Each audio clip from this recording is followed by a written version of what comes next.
স্বামীর প্রতি নরম হয়ে যান, তাকে ছাড় দেওয়া শিখেন। সবচেয়ে বড় কথা, তাকে মহব্বত করা তো অবশ্যই জরুরি, মহব্বতের চাইতেও বেশি জরুরি স্বামীকে বিশ্বাস করা এবং তাকে সম্মান করা। এমন কোনো কথা এবং কাজ না করা যেটা স্বামীর গায়রত বা ব্যক্তিত্ব আঘাত করে। আমি পয়েন্টটা হয়তো বোঝাতে সক্ষম হয়েছি। ভালোবাসা অনেক গুরুত্বপূর্ণ বিষয়, ঠিক আছে, কিন্তু ভালোবাসা শুধুমাত্র একমাত্র গুরুত্বপূর্ণ বিষয় নয়। আরো গুরুত্বপূর্ণ বিষয় হচ্ছে বিশ্বাস, সম্মান এবং আনুগত্য। বিশ্বাস, সম্মান এবং আনুগত্য। এখন বলতে পারেন যে আমার স্বামী আমাকে অন্যায় কাজে আদেশ করলে কি আমি আনুগত্য করব? কখনোই না। যখন স্বামী আপনাকে কোরআন সুন্নাহর দিকে আপনাকে ধাবিত করবেন, তখন আপনি তার আনুগত্য করতে বাধ্য, এবং এটা আপনার জান্নাতে যাওয়ার মাধ্যম বটে।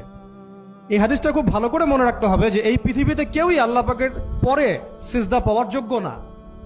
এমনকি নবীদেরকেও আল্লাহ পাক সিজদা করতে বলেন নাই, কিন্তু সেই নবী আমাদেরকে কিন্তু বলেছিলেন যে যদি আল্লাহ পরে কাউকে আমি সিজদা করতে বলতাম, তাহলে আমি স্বামীদেরকে সিজদা করতে বলতাম। এটাকে তসলিমা নাসরিন স্টাইলে বুঝলে হবে না। ওরা এটাকে এভাবে নিবে যে ইসলাম মেয়েদেরকে দাসত্বের শৃঙ্খলা আবদ্ধ করতে চাচ্ছে, হ্যাঁ, আত্মস্বাধীনতা দিবে না ইত্যাদি। আমরা দেখব পরকালে আমি জান্নাতে যেতে পারছি কিনা। আল্লাহ পাকের হুকুমের চাইতে আমার কাছে কোনো যুক্তি বড় নয়। আল্লাহ পাকের হুকুমের চাইতে আমার কাছে কোনো যুক্তি, বিজ্ঞান, প্রযুক্তি এগুলো বড় মানদণ্ড নয়। শুধুমাত্র স্বামীর আনুগত্য, বিশ্বাস, সম্মানের বদৌলতে দেখা যায় যে পুরোটা জীবন এই বেচারা আপনার জন্য ঢেলে দিবেন ইনশাআল্লাহ। আর এই জায়গায় যদি দেখা যায় ঘাটতি থাকে, তখন কোনো কোনো ক্ষেত্রে ভালোবাসা যথেষ্ট হয়ে ওঠে না।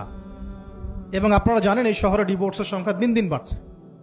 কেন? এইগুলো মেজর কারণ আছে। হ্যাঁ, আমি বলছি না যে সব ছেলেই একেবারে পারফেক্ট, কখনোই না।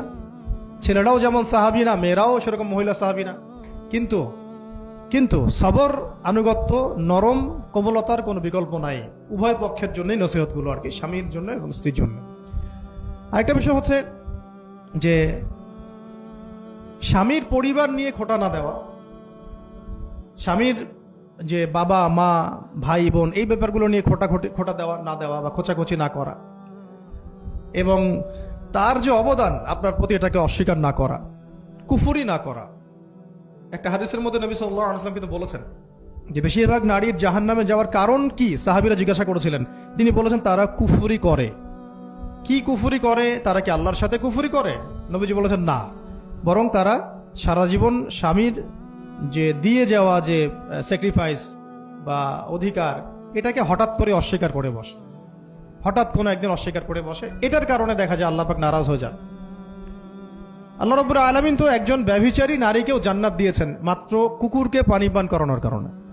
আবার একজন নারীকে বিড়াল বেঁধে রেখে কষ্ট দেওয়ার কারণে জাহান্নামে দিয়েছেন।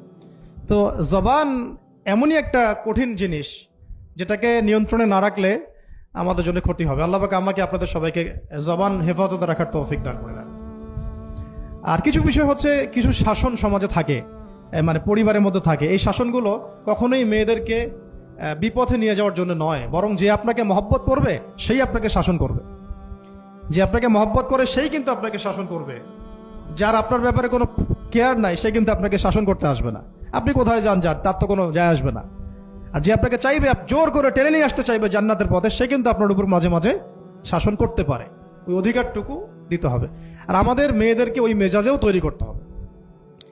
তো পারিবারিক বিষয়গুলোর ক্ষেত্রে আসছিলাম, এটা একটু পরে আবার আসতেছি ইনশাআল্লাহ, যে ইলমের সাথে আমলটা খুব জরুরি। এবং আমলের ক্ষেত্রে শুধু নামাজ, রোজা, হজ, যাকাত এটাকে আমি মিন করছি না।